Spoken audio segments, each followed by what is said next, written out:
Depois de 8 meses de pré-venda, finalmente o novo Volvo EX30 chega em solo brasileiro e agora eu vou te contar tudo sobre esse novo SUV de entrada da Volvo que quer competir até com o Jeep Compass. Vamos comigo?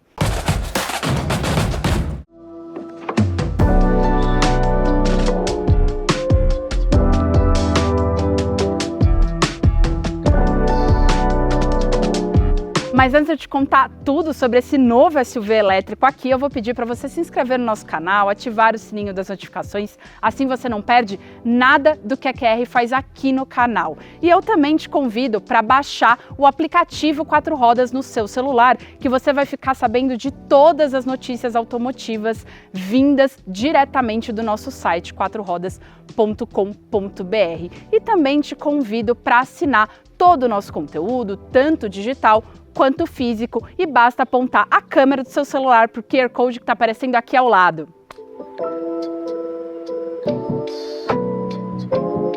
Como forma de marcar a nova identidade visual da família EX da Volvo, a marca preferiu uma ausência de grade aqui no interior, então existe essa moldura completamente fechada na cor da carroceria, para evidenciar que se trata realmente de um SUV elétrico.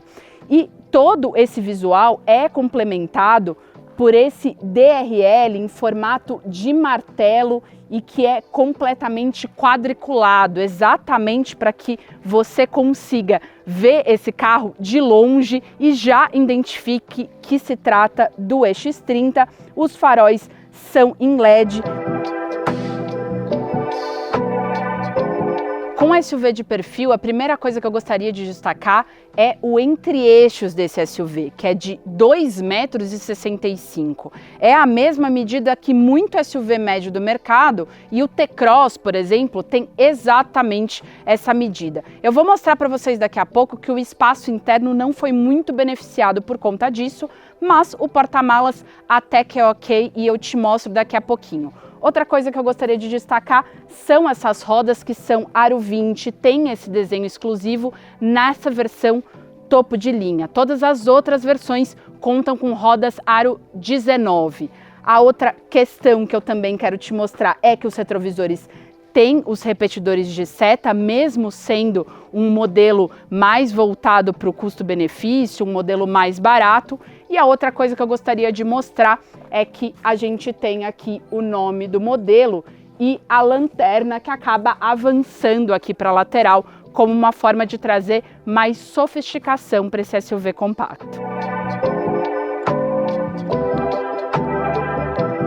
Aqui na traseira, a Volvo quis remeter a Volvos mais antigos, clássicos, exatamente com essas lanternas verticais, mas por aqui elas são divididas em duas peças e também tem esse efeito quadriculado que também aparece nos faróis. Elas são em LED e outra coisa que eu vou mostrar para vocês é a abertura diferenciada do porta-malas, que é por meio desse botão, e a abertura é elétrica, mesmo sendo um SUV mais simples, digamos assim. O compartimento aqui tem 318 litros, decepciona um pouco, porque é o que muito hatch do mercado oferece, mas ele pode chegar a 400 litros se a gente tirar o tampão e chegar até o teto, coisa que a gente faz no nosso dia a dia. Uma outra possibilidade aqui é que você pode baixar essa tampa para que você possa acomodar objetos maiores por aqui. E se você puxar um pouquinho na memória, é algo muito parecido com talvez um concorrente desse aqui, que é o caso do T-Cross.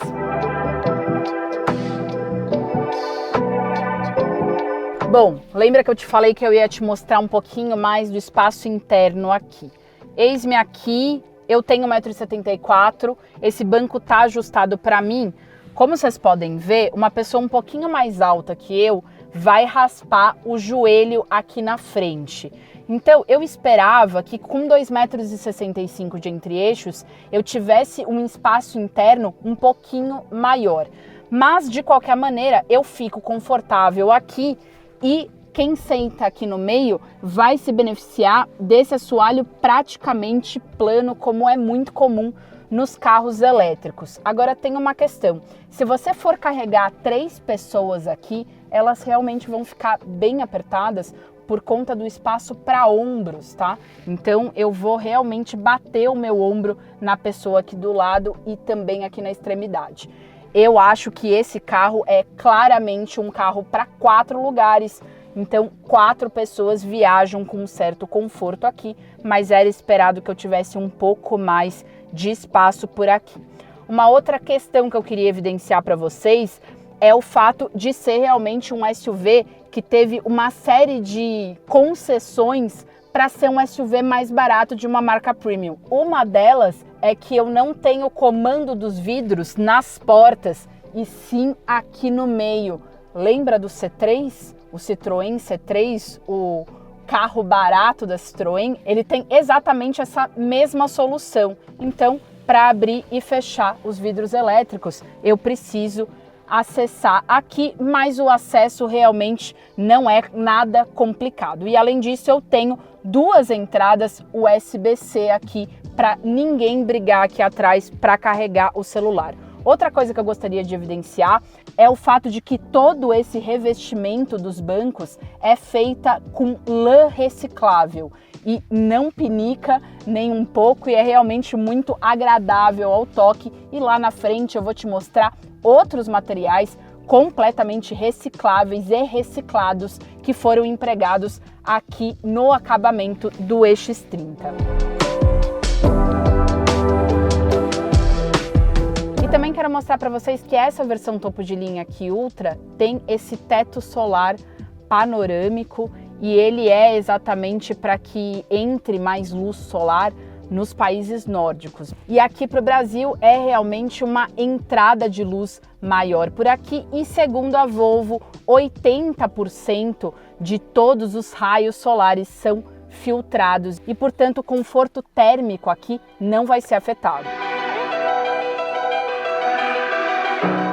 Uma outra solução que a Volvo encontrou para baratear o custo de produção desse SUV é o emprego de materiais reciclados. Então, são coisas que realmente iriam para o lixo e que estão empregadas no acabamento aqui. Então, por exemplo, rebarba de linho está presente aqui no acabamento e até granito moído também está empregado aqui embaixo e também no painel das portas. E eu vou te contar que a textura é bem agradável e é até mais interessante do que aquele plástico rígido que a gente vê em tantos carros aqui no Brasil. Essa cobertura de cima é plástico, mas a textura é bem agradável ao toque. E aqui eu vou te mostrar uma outra solução que é até divertida, digamos assim. Então, se você precisa usar mais esse console de baixo aqui, que inclusive tem 2 entradas USB-C e tem um carregador por indução aqui na frente, você pode rebater esse porta-copos. Mas se você precisa utilizar, é basicamente acessá-lo e aí você pode colocar a sua garrafinha aqui sem problema nenhum. E uma outra função desse console aqui é abrigar o comando dos vidros e também o fechamento das portas. E é lógico que o comando dos vidros também está aqui no console como uma forma de baratear o custo de produção. E eu vou te falar que no dia a dia, conforme o costume, você realmente se acostuma com os comandos aqui. Eu que já tive um carro com esse acesso por aqui. Bom, para abrir o carro é basicamente com esse cartão NFC aqui e para ligá-lo basta colocar nesse compartimento aqui. Como vocês devem estar imaginando, como tem essa tecnologia NFC, se o seu celular tiver a mesma tecnologia, você pode ligar o carro e abrir o carro pelo seu celular e a aproximação está disponível em todas as versões. Portanto, não é uma chave presencial e sim um cartão e o seu celular pode fazer às vezes de chave. Uma outra coisa que eu queria evidenciar aqui é o fato de que eu não tenho nenhum quadro de instrumentos.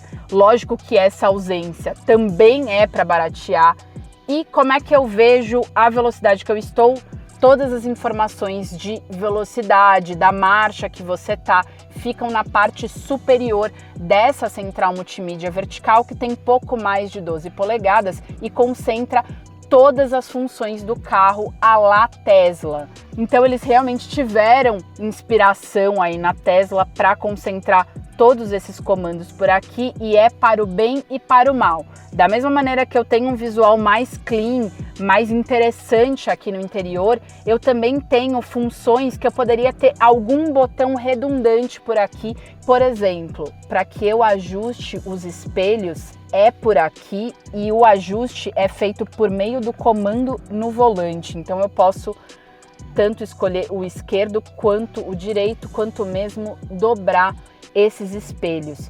E seria interessante que eu tivesse algum outro botão que eu pudesse ajustar por aqui. Eu já vou te falar um pouco sobre como é dirigir esse carro aqui e também te falar o quanto que me incomodou o fato do velocímetro ser muito pequeno e eu ter que tirar muitas vezes o meu olhar da pista e deslocar o olhar aqui para o centro. Isso me trouxe um pouco de insegurança. Outra coisa que eu vou destacar para vocês enquanto eu estiver dirigindo vai ser o fato de que eu não tenho alto-falantes nas portas, e é exatamente por isso que abriu espaço para acomodar objetos até maiores por aqui.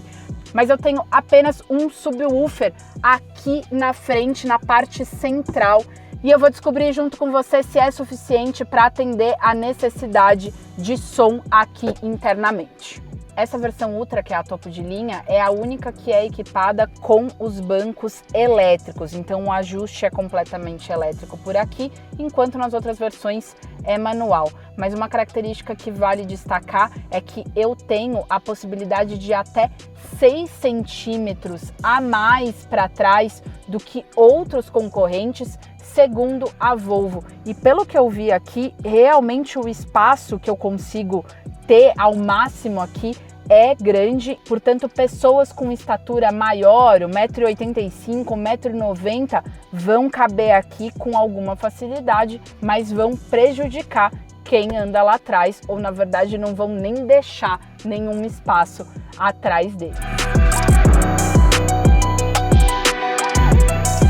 Bom, promessa é dívida, estou dirigindo o X30 e a primeira questão que eu vou responder para vocês é essa diferença de não ter o quadro de instrumentos aqui e todas as informações estarem concentradas na parte superior da central multimídia. O que eu posso dizer é que muitas vezes eu tenho que tirar os olhos da pista e em vez de eu basicamente baixar o olhar, que é o que a gente faz sempre, eu tenho que deslocar o meu olhar para o lado. São milissegundos, tá? Mas eu fico mais insegura por tirar esse tempinho a mais os olhos da estrada. Eu considero que uma solução seria colocar um head-up display aqui no X30, exatamente para compensar essa ausência do quadro de instrumentos, mas é um equipamento mais caro e ele não fica tão bem adequado à proposta desse SUV, que é ser um SUV de baixo custo dentro desse mercado premium.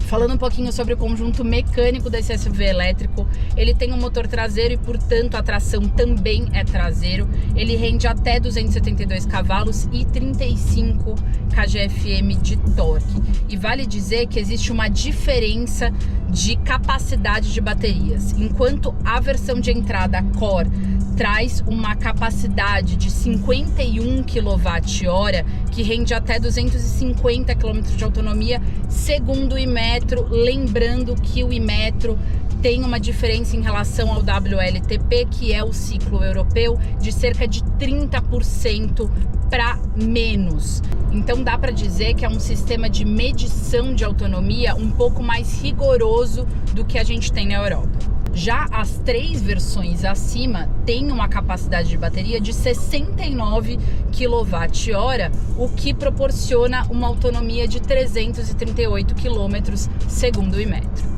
E agora eu vou mostrar para vocês alguns incômodos que eu senti aqui na direção do X30, que estão além da ausência do quadro de instrumentos. O primeiro incômodo que eu gostaria de destacar é a seta, que ela simplesmente não desabilita de forma automática, o que é de série em qualquer carro. Então eu tenho que simplesmente dar mais um toque aqui na chave de seta para ela parar de dar o sinal. Um outro incômodo é em relação ao leitor de placas, que muitas vezes lê a velocidade da via de forma equivocada. Eu sei pelo Google Maps, por exemplo, que a velocidade da via que eu estou agora é de 120 km por hora e ele aponta aqui para mim que é 90 km por hora. Então esse sinal que você ouviu aí ao fundo é exatamente porque eu ultrapassei essa velocidade e é um sinal que realmente incomoda no dia a dia com o carro. E essa informação incorreta também traz insegurança aqui para o volante. Bom, falando um pouquinho sobre a parte dinâmica, a suspensão eu senti com um acerto muito mais firme do que outros SUVs elétricos da linha Volvo, como o XC40 e o C40. Eu tive a oportunidade de andar em algumas ruas um pouco mais esburacadas, como a gente observa lá em São Paulo e em outras capitais brasileiras, e eu pude sentir principalmente a suspensão traseira da batente ali de amortecimento. Isso provoca uma instabilidade bem incômoda na carroceria que acaba sendo sentida pelos ocupantes. Mas no asfalto liso não tenho o que falar e essa firmeza de suspensão acaba ajudando no prazer ao dirigir e também essa direção mais firme também contribui para isso e não dá para dizer que é uma condução esportiva, tá longe disso, mas traz sim uma direção mais agradável aqui para o motorista. Segundo a Volvo, o 0 a 100 km por hora é cumprido em 5,3 segundos. A gente ainda não teve a oportunidade de levar esse SUV elétrico para nossa pista para comprovar esse número, mas aqui na minha convivência com esse elétrico dá para sentir que esse 0 a 100 é cumprido mesmo em poucos segundos, e como todo elétrico ele tem o torque instantâneo, então eu não tenho nenhuma morosidade para chegar à velocidade que eu quero, é só pisar, e esse kickdown do acelerador muito pronto traz realmente muita segurança e muita diversão aqui para o volante. Eu chego na velocidade que eu quero, quando eu quero. Isso contribui muito nas retomadas e nas ultrapassagens. A gente vai ver isso melhor na nossa pista, mas isso é uma característica muito agradável, principalmente na estrada, e com essa autonomia é um elétrico que pode ser levado para a estrada com alguma tranquilidade, e hoje, pelo menos nas principais capitais, nas principais estradas, nós já temos carregadores rápidos, e isso vai permitir que você rode um pouco mais do que a autonomia declarada. E eu prometi falar para vocês um pouco sobre a qualidade do som, que tem apenas um subwoofer lá na frente e não tem os alto-falantes aqui nas laterais, exatamente como forma de economizar ali no momento da produção e fazer com que esse SUV fique mais barato. Então eu fiz um teste aqui, o som acaba realmente invadindo o habitáculo como um todo e dá a sensação de que existem alto-falantes nas laterais, então a qualidade é realmente muito ok.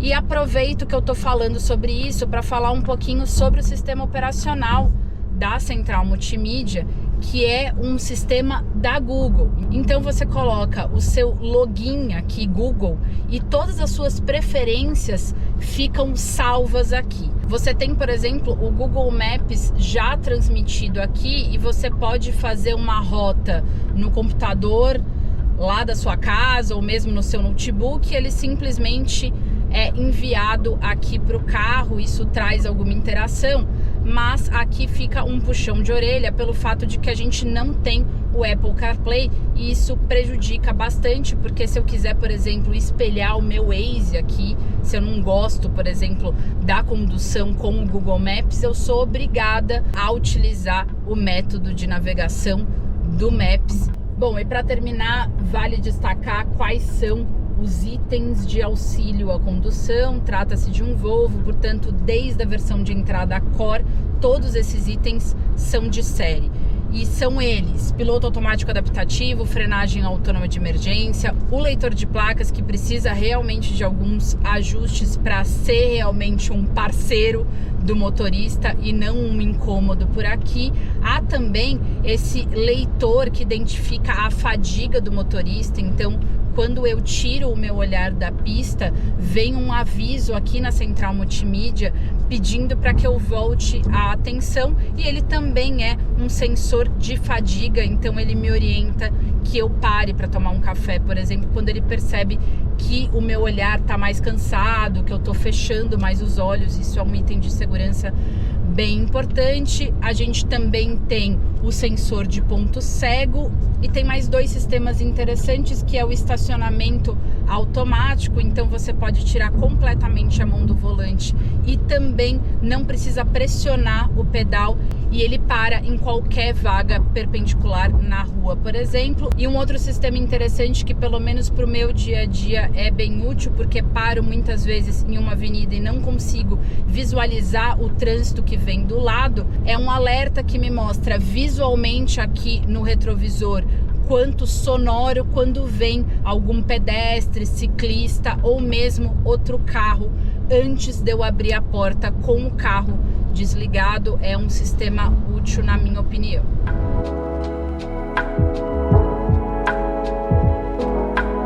Essa versão aqui, topo de linha Ultra, custa R$ 294.950 e o principal concorrente, que é o BYD Yan Plus, um SUV elétrico também, custa cerca de 230 mil. Mas existe uma diferença de potência. Enquanto esse aqui tem 272 cavalos, o concorrente tem 204 cavalos e esse aqui tem pouco mais de 330 quilômetros de autonomia, segundo o Imetro, e o rival tem 294 quilômetros, e essa diferença pode compensar essa diferença de preço. Mas o EX30 também é vendido por cerca de R$ 230 mil na versão Core, que é a versão de entrada, e que aí sim concorre mais de igual para igual em termos de preço com o Yan Plus. Só que no caso da versão de entrada, a autonomia é menor, 250 quilômetros, pelo fato dele ter um conjunto de baterias com menor capacidade do que essa versão aqui e também das versões intermediárias. Além disso, eu quero destacar para vocês de que a própria Volvo considera como um concorrente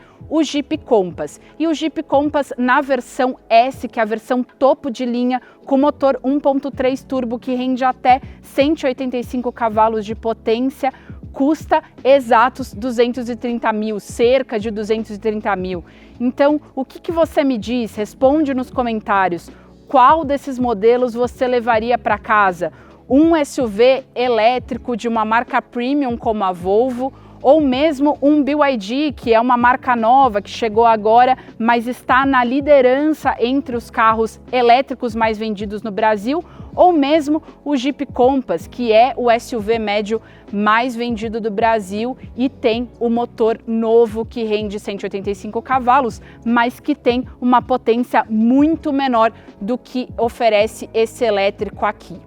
Bom, é isso, espero que tenham gostado do vídeo, peço que curtem e compartilhem com seus amigos. E responde para nós nos comentários, você levaria esse SUV de entrada para casa? E antes de mais nada, eu gostaria de pedir para que você nos acompanhe em todas as redes sociais e também acompanhe tudo o que acontece no mundo automotivo no nosso site, quatrorodas.com.br. Quatro Rodas, aqui se faz jornalismo. Um beijo!